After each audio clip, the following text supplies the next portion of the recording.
Hello everyone, welcome to my channel.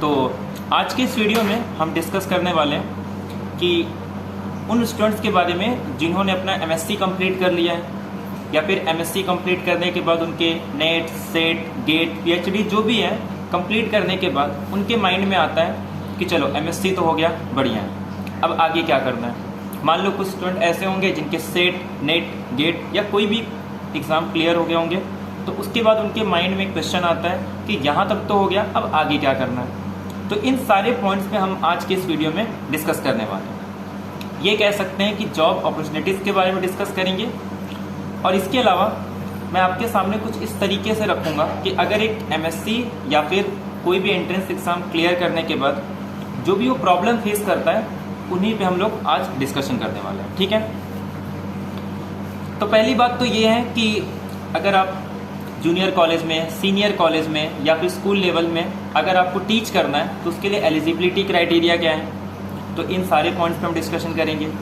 और इसके अलावा अगर आपने मैथमेटिक्स से ग्रेजुएशन, मान लो बीएससी, आपने बीएससी बीएड किया है या एमएससी बीएड किया है या फिर सिंपल एमएससी के बाद आपने कोई एंट्रेंस एग्ज़ाम क्लियर कर लिए जैसे कि नेट, सेट, गेट या फिर और जैसे एनबीएचएम वगैरह है, तो आगे आपको पीएचडी करने के लिए क्या क्या करना है, या फिर जॉब के लिए इंजीनियरिंग कॉलेज में आपको जॉब करना है, आपको मान लो कॉमर्स सेक्शन में जाके कॉमर्स वाले को टीच करना है, तो उसके लिए क्या क्या क्राइटेरिया है, किस तरीके से आप जॉब पे जा सकते हो, तो सारे इन पॉइंट्स पर हम डिस्कशन करने वाले हैं। तो सबसे पहले हम बात करते हैं, मान लो कोई एक ऐसा स्टूडेंट है जिन्होंने अपना बीएससी कंप्लीट कर लिया है।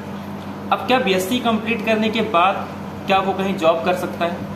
किसी ने अपना ग्रेजुएशन बीएससी मैथमेटिक्स, मतलब मैथमेटिक्स से उसने अपना बीएससी कंप्लीट किया है, तो अब वो कहाँ कहाँ जॉब कर सकता है, पहले इस पर डिस्कशन करते हैं। तो एक स्टूडेंट जिसने बीएससी से अपना ग्रेजुएशन किया, ठीक है, बीएससी मैथमेटिक्स, अब उसके बाद अगर उसको जॉब करना है तो पहली बात तो ये है कि जब भी आप स्कूल लेवल पे कहीं पे भी अगर आपको जॉब करना है तो आपको बीएड कंपलसरी होता है।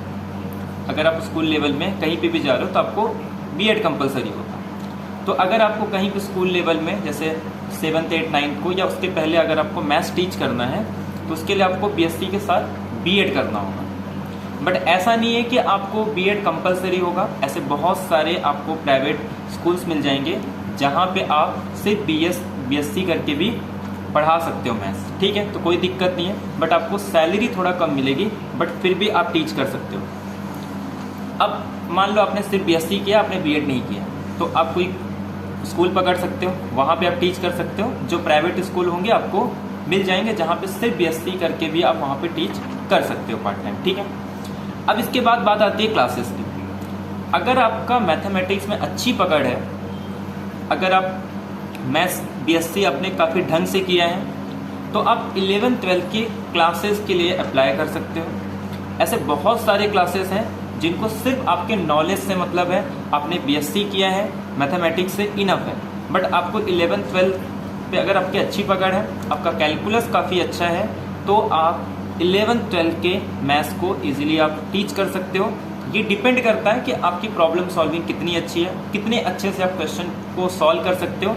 तो देखा जाए तो आपके नॉलेज पे डिपेंड करता है। अगर आपके एक बार अपने अच्छे से पहले बोर्ड एग्ज़ाम को टीच किया, उसी के पैरेलल अगर आपने जेईई की लाइन पकड़ ली और जेईई में आपकी अच्छी अगर पकड़ हो गई, आप अच्छे टीच करते हो, आपको अच्छी खासी नॉलेज है, आप क्वेश्चंस सॉल्व करने का जो आपका अप्रोच है वो काफ़ी अच्छा है, तो आप जेईई वाले को टीच कर सकते हो और उसमें काफ़ी अच्छा स्कोप है।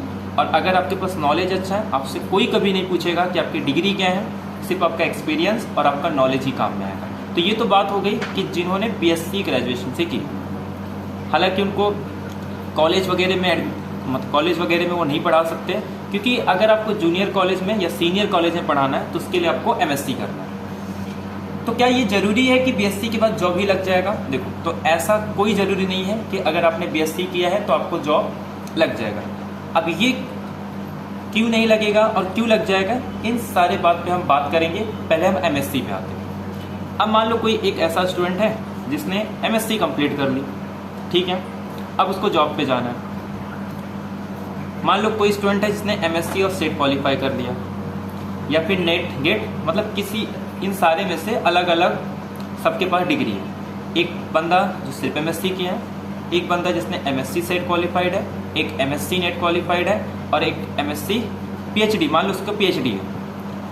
अब मैं एक ऐसे एरिया में जाता हूँ जहाँ पे एक कॉलेज है और वहाँ पे जो स्टूडेंट हैं उनके पास अच्छी अच्छी डिग्री है, यानी कि एमएससी से लेके पीएचडी तक का डिग्री है। जैसे मान लेते हैं मुंबई की बात कर लूँ, दिल्ली की बात कर लूँ, वेस्ट बंगाल में कोलकाता की बात कर लूँ, बेंगलोर की बात कर लूँ, तो ये ऐसे कुछ मेट्रो सिटी है जहाँ पे आपको अच्छे अच्छे स्टूडेंट्स मिल जाएंगे। अब मान लो वहाँ पे एक कॉलेज है, एक वैकेंसी है। अब मान लो एमएससी का भी स्टूडेंट वहाँ पे है, पीएचडी का भी स्टूडेंट है, नेट सेट गेट सब क्वालिफाइड है। अब एक बात बताओ, अगर एक वैकेंसी के लिए ऐसे डिफरेंट कैंडिडेट हैं जिनके पास अच्छी अच्छी डिग्री, भले से सिर्फ एमएससी ही एलिजिबिलिटी है कहीं टीच करने के लिए, बट अगर उनके पास ऑप्शन अच्छे खासे हैं तो वो किसको चूज़ करेंगे? जिसके पास ज़्यादा डिग्री, यानी कि जो एमएससी प्लस पीएचडी है उन्हीं को रेफर किया जाएगा। तो इसका मतलब क्या है कि अगर आपकी मतलब किसी भी इंस्टीट्यूशन हो, कोई भी कॉलेज हो, अगर उनके पास ऑप्शन ज़्यादा है तो वो तो उसी को सिलेक्ट करेंगे जिसके पास डिग्री ज़्यादा है। तो अब ऐसे टाइम पे जो एमएससी किया है या फिर बाकी जो नेट सेट गेट वाले हैं उनको अपने आप को अपग्रेड करना पड़ेगा, या फिर वो किसी और प्लेस पे जाके अप्लाई करें जहाँ पे नंबर ऑफ स्टूडेंट कम होंगे और कॉलेजेस ज़्यादा हो। तो ये तो एक बात ये आ गई कि जो सबके माइंड में ये रहता है कि मैंने एमएससी नेट क्वालिफाई कर दिया फिर भी जॉब नहीं मिल रहा है, मेरा एमएससी हूँ पीएचडी है। मान लो अब पीएचडी में भी दो केसेस पकड़ते हैं। मान लो कहीं पे एक प्रिंसिपल का जॉब है, अच्छी खासी है, और एक बंदा है जिसने पीएचडी किया है किसी आईआईटी से, और एक सिंपल बंदे ने जैसे किसी सिंपल कॉलेज से पेट क्लियर करके उसने पीएचडी किया है, और एक जॉब है। तो ऐसे टाइम पे उस बंदे को जॉब दिया जाएगा जिसने एमएससी और पीएचडी आईआईटी कॉलेज से किया। तो जो आईआईटी कॉलेज से पीएचडी किया है और जो सिंपल एक किसी कॉलेज से या मतलब जैसे यूनिवर्सिटी से, मुंबई यूनिवर्सिटी या फिर कोई भी अदर यूनिवर्सिटी से पेट का एग्ज़ाम देके किया है, तो ऐसे टाइम पे आईआईटी के स्टूडेंट्स को या फिर जो अच्छे अच्छे इंस्टीट्यूशन है वहाँ से किया, उसी को रेफर किया जाएगा। तो इसका मतलब ये डिपेंड करता है कि आपने कहाँ से अप्लाई किया है और उनके पास कितने ऑप्शन हैं, वहाँ पे कितने कैंडिडेट अप्लाई किए हैं, आपके कंपटीशन में कौन है, इस पे डिपेंड करता है। तो अब यहाँ पे आप ये नहीं कह सकते कि जॉब नहीं है, मैं पीएचडी करने के बाद भी जॉब नहीं मिल रहा है। बात बस इतनी है कि जहाँ से आपने अप्लाई किया है वहाँ पे कंपटीशन ज़्यादा है, जस्ट इसका यही मीनिंग है। अब मान लो मैं एक जैसे छोटे से गांव में आता हूँ, वहाँ पे एक कॉलेज है, वहाँ पे दूर दूर तक किसी ने एमएससी नहीं किया है, कॉलेज है, वैकेंसी है। अब मान लो किसी एक स्टूडेंट ने किसी तरीके से एमएससी और जस्ट जो भी एलिजिबिलिटी क्राइटेरिया है एमएससी या फिर मान लो एक स्टेट लेवल का एग्ज़ाम क्लियर कर, वैकेंसी पहले से थी, ऑप्शन है नहीं उनके पास, एक बंदे ने स्टूडेंट ने जो भी है उसने एमएससी क्लियर कर लिया। अब उस बंदे को जॉब पे रखा जाएगा, क्यों?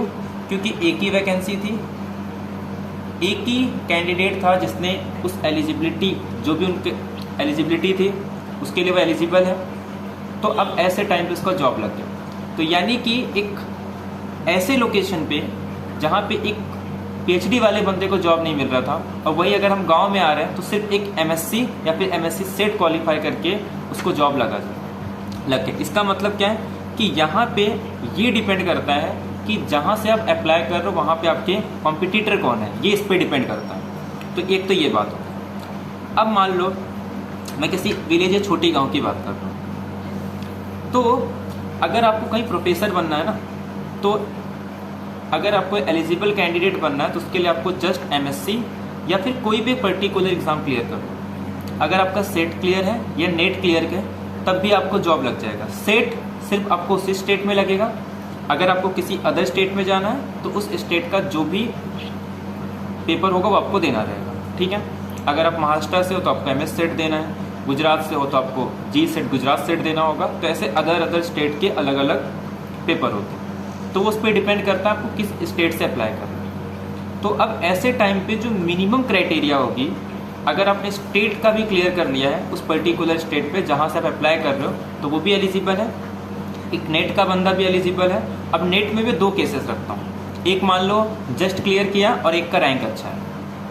अब मान लो तीनों कैंडिडेट किसी एक वैकेंसी के लिए अप्लाई कर रहे हैं, मतलब एक ही जॉब है और उसके लिए 3 लोग अप्लाई कर रहे हैं। अब ऐसे टाइम पे क्या होगा, वो तीनों ही कैंडिडेट एलिजिबल है, तो अगर उनको जॉब पे रखना होगा तो ऐसे टाइम पे वो उस बंदे को रखेंगे जिसका रैंक अच्छा है और जिसने नेट क्लियर किया। अब ये तो एक केस हो गया कि उसको लग जाएगी, बट यहाँ पे भी मैं आपको एक सेकेंड केस, एक ऐसा सिनेरियो रख रहा हूँ जो रियलिटी है, जो काफ़ी स्टूडेंट फेस करते हैं। अब मैं ये कह रहा हूँ कि एक वैकेंसी है, अब मैं चाहे इस कॉलेज में इस MSc सेट वाले को रखूँ या इस MSc नेट वाले को रखूँ, ये मैं मैनेजमेंट की पॉइंट ऑफ व्यू से बता रहा हूँ। उनको कतई इस बात से फ़र्क नहीं पड़ता कि एक MSc वाला बंदा आ रहा है या एक MSc सेट वाला बंदा आ रहा है या एक अच्छा क्वालिफाई मतलब फर्स्ट रैंक वाला बंदा आ रहा है। उनको सिर्फ इस बात से मतलब है कि कौन उनकी जो एलिजिबिलिटी है उसको फुलफिल कर रहा है, उसी को उनको जॉब पे रखना। अब डिपेंड करता है कि अगर वहाँ पे उनको कौन कितने अच्छे तरीके से खुश रह सकता है। अब मान लो एक MSc सेट वाला बंदा अगर उनको खुश कर पाया, अब खुश करने का मतलब आप समझ रहे होंगे मैं किस पॉइंट पे बात कर रहा हूँ, क्योंकि एलिजिबल तो तीनों बंदे हैं, MSc सेट वाला भी उसके लिए अप्लाई कर सकता है और एक नेट वाला भी। तो अब मान लो जो भी टेबल के नीचे काम चलता है, अगर मान लो कोई उनको खुश कर पाए इन तीनों में से, तो उसी को जॉब पे रखेंगे, क्योंकि उनको मैं पहले ही बता रहा हूँ, उनको कतई इस बात से फ़र्क नहीं पड़ता कि कौन जॉब पे आ रहा है, जो भी एलिजिबल है उस कैंडिडेट को जॉब पे रखा जाएगा। तो एक तो ये सिनेरियो है। तो यहाँ पे देखा जाए तो कंपटीशन में भले वो फर्स्ट रैंकर बंदा जो नेट क्वालिफाई किया है उसे भी जॉब नहीं मिलेगा, तो यहाँ पे ये भी काम में नहीं आता। अब बात ये भी आती है कि तीनों कैंडिडेट में से एक थोड़ा सा लॉजिक लगाओ, मैं कह रहा हूँ एक सेट वाला बंदा हो या फिर सिंपल MSc वाला हो और एक अच्छा जिसके पास नॉलेज है, टैलेंटेड बंदा है। अब वो तो कभी भी कुछ देगा नहीं। क्यों नहीं देगा? इसका रीज़न क्या? क्योंकि उसको पता है कि उसको कहीं और जॉब मिल जाएगा, उसके पास टैलेंट है, वो प्राइवेट इंस्टीट्यूशन में जा सकता है या फिर किसी अदर कॉलेज में अप्लाई कर सकता है जहाँ पे ये सब चीज़ें नहीं चलती, ठीक है। लेकिन जो सिर्फ MSc या फिर MSc सेट है, उसे इस बात का पता है कि अगर मैं यहाँ छोड़ के कहीं और गया तो फिर भी मेरे साथ यही सब होने वाला है, ये कॉम्पिटिटर तो मेरे साथ वहाँ भी रहेंगे, तो वो फिर से पीछे रह जाएगा। तो वो इसलिए सोचता है कि नहीं, यहीं पे दे के मैं अपना काम पूरा कर दूँ। तो फिर इनके माइंड में थिंकिंग ये भी आती है कि नहीं, मैं तो इतना अच्छा रैंक लाने के बाद भी जॉब नहीं मिल रहा है। तो इसका प्रॉब्लम जस्ट ये कि यहाँ पे आपको जॉब नहीं मिल रहा है, बट आगे हो सकता है कि आपको जॉब मिल जाए। तो ये सारी चीज़ें हैं जो आपको फेस करनी पड़ती है और इट्स रियलिटी। काफ़ी स्टूडेंट हैं जो इस चीज़ को फेस करते हैं, हमारे साथ भी होता है, और काफ़ी अच्छे अच्छे प्रोफेसर हैं जिनके साथ ये सारी चीज़ें होती है। और जो वीडियो देख रहे होंगे जिन्होंने MSc बहुत पहले क्लियर कर लिया या फिर करंट में क्लियर किया है, तो वो जब किसी कॉलेज में जाते हैं तो उन सब के साथ यही सारी चीज़ें होती है। तो एक तो बात ये, तो कहने का मतलब ये है कि अगर आप ये सोचो कि नहीं, अगर मैं नेट सेट क्वालिफाई हो जाऊँ या PhD कर लूँ तो जॉब नहीं मिलेगा, तो ये आपकी गलतफहमी है। आपको एलिजिबल रहना पड़ेगा, थोड़ा इसमें लक का भी बहुत रोल रहता है।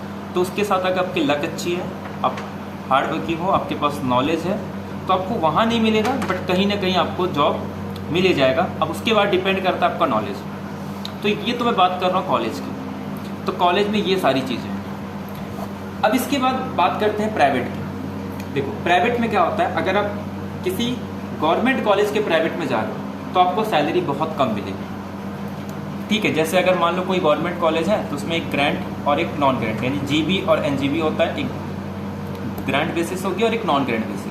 तो जो नॉन ग्रांट बेसिस वाले उनको सैलरी बहुत कम दिया जाता है, बट चांसेस ये होती है कि कुछ 3 से 5 साल तक अगर आप काम करते हो तो उसके बाद चांसेस रहते हैं कि आपको परमानेंट कर दिया जाएगा, ठीक है।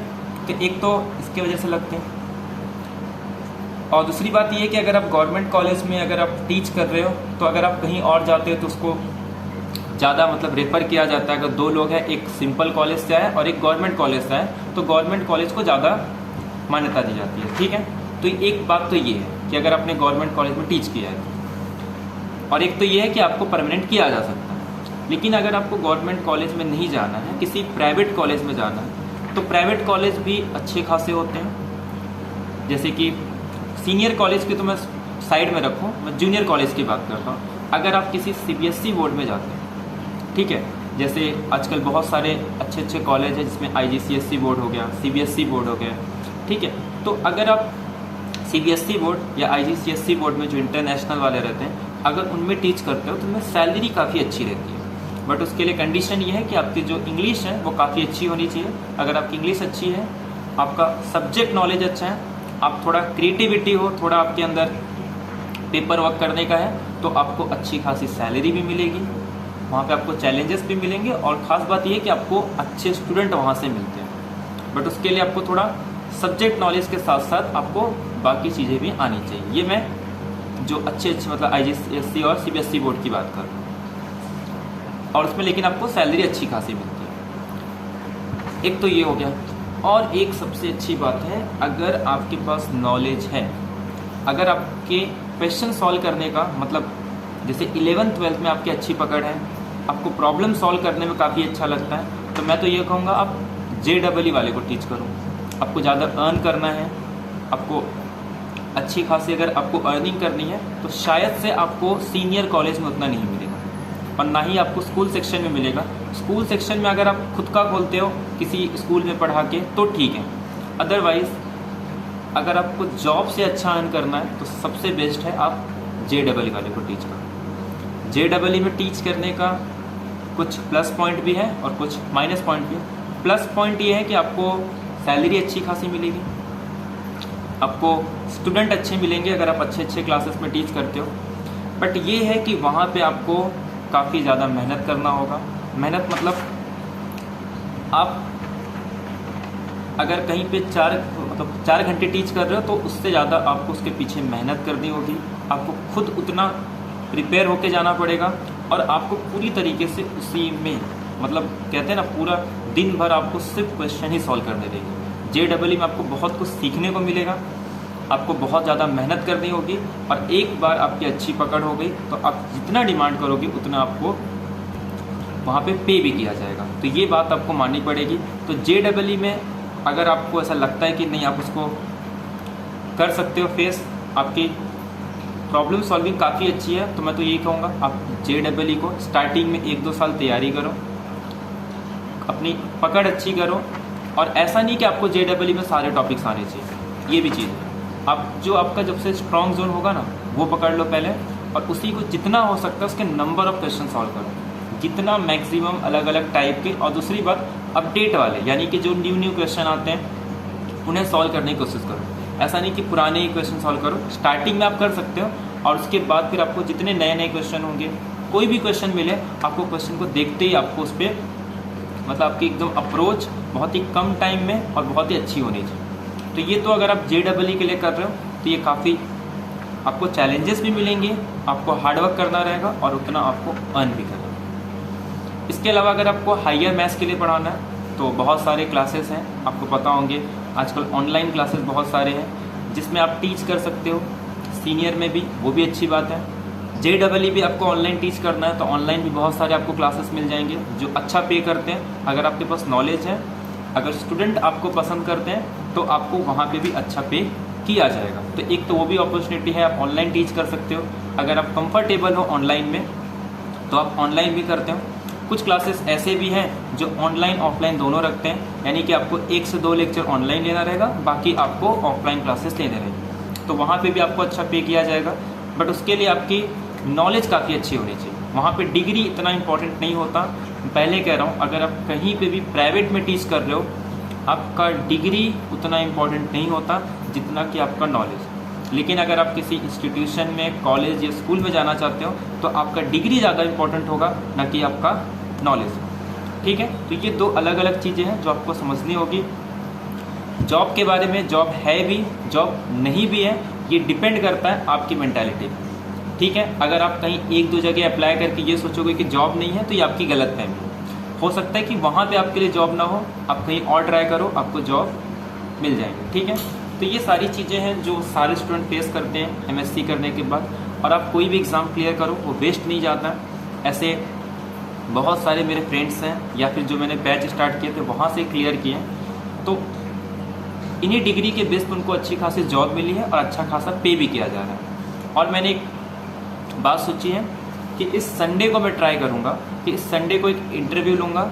जैसे जो बैच के मेरे स्टूडेंट थे, जो मैंने MS सेट स्टार्ट किया था और नेट के लिए, तो जो क्वालिफाई हुए हैं अभी MS सेट और नेट, तो उनके इंटरव्यू तो एक ट्राई करूँगा संडे को। बाकी जो भी रहेगा मैं आपको एक वीडियो में बता दूँगा, जिससे कि आपको एक आइडिया लग जाएगा कि एग्ज़ाम क्लियर करने के बाद आप जॉब के लिए कहाँ अप्लाई कर सकते हो और उनकी क्या स्ट्रैटेजी थी, जिस स्ट्रैटेजी को फॉलो करके उन्होंने अपने एग्ज़ाम क्लियर किया और काफ़ी अच्छे मार्क्स स्कोर किए हैं। ठीक है, तो इन सारे पॉइंट्स पे हम डिस्कशन करेंगे उसमें, तो जिससे कि आपको एक और आइडिया लग जाएगा कि किस तरीके से आपको प्रिपेयर करना चाहिए आगे के एग्ज़ाम्स के लिए। ठीक है, आई होप आपको ये सारी चीज़ें पता चल जाए गई होगी कि किस तरीके से आप लोग, अगर आप MSc से मैथ्स करना चाहते हो, मैथ्स से MSc करना चाहते हो, तो आगे क्या क्या प्रॉब्लम आएंगी, इन सारी चीज़ों को हमने बात की। अगर आपको और कोई प्रॉब्लम है या कोई भी क्वेरी है तो आप लोग कमेंट करके बता सकते हो। ठीक है, तो नेक्स्ट वीडियो में एक वीडियो में आपको बता दूंगा कि कब इंटरव्यू रहेगा, टाइमिंग वगैरह। बाकी संडे को, आज वेडनेसडे है, तो संडे को एक फर्स्ट इंटरव्यू रहेगा। तो ऐसे जो भी स्टूडेंट है, ताकि एक आपको आइडिया लग जाएगा कि किस तरीके से आपको आने वाले एग्ज़ाम के लिए सेट या नेट के लिए प्रिपेयर करना है। ठीक है, तो आई होप आपको ये वीडियो अच्छा लगा होगा। तो मिलते हैं नेक्स्ट लेक्चर में। Thank you very much, have a nice day.